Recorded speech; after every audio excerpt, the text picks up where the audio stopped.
അസ്സലാമു അലൈക്കും വറഹ്മത്തുള്ളാ.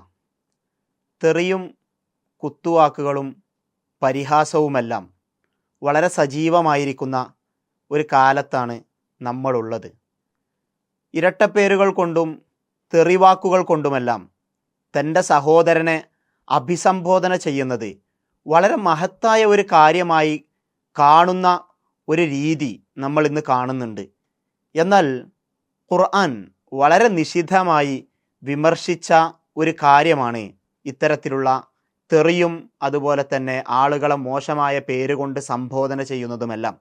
ഖുർആൻ സൂറത്തുൽ ഹുജറാത്തിൻ്റെ 11-ാമത്തെ ആയത്തിലൂടെ നമ്മളോട് പറയുന്നു, യാ അയ്യുഹല്ലദീന ആമനു ലാ യസ്ഖർ ഖൗമും മിൻ ഖൗമിൻ അസാ അൻ യകൂനു ഖൈറൻ മിൻഹും വലാ നിസാഉം മിൻ നിസാഇൻ അസാ അൻ യകുന്ന ഖൈറൻ മിൻഹുൻ വലാ തൽമിസു അൻഫുസകും വലാ തനാബസു ബിൽ അൽഖാബ് ബിഅസൽ ഇസ്മുൽ ഫുസൂഖു ബഅദൽ ഈമാൻ വമൻ ലം യതുബ് ഫഉലൈക ഹുമുൽ ഖാസിറൂൻ.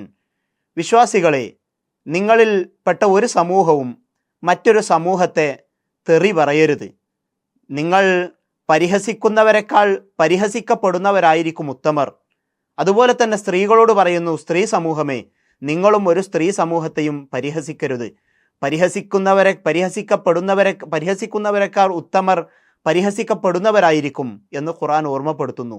എന്നിട്ട് പറയുന്നു, വലാ തൽമിസു അൻഫുസക്കും, നിങ്ങൾ അന്യോന്യം കുത്തുവാക്കുകൾ പറയരുത്. വലാ തനാബസു ബിൽ അൽഖാബ്, നിങ്ങൾ പരിഹാസ പേരുകൾ വിളിച്ചുകൊണ്ട് ഇരട്ടപ്പേരുകൾ വിളിച്ചുകൊണ്ട് ആക്ഷേപിക്കുകയും ചെയ്യരുത്.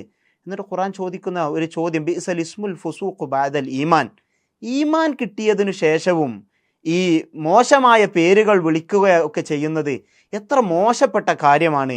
ആരാണോ അതിൽ നിന്നും തൗബ ചെയ്ത് പിന്തിരിയാതിരിക്കുന്നത് അവർ നഷ്ടക്കാരിൽപ്പെട്ടവരാണ് എന്നതാണ് ഖുർആൻ ഓർമ്മപ്പെടുത്തുന്നത്.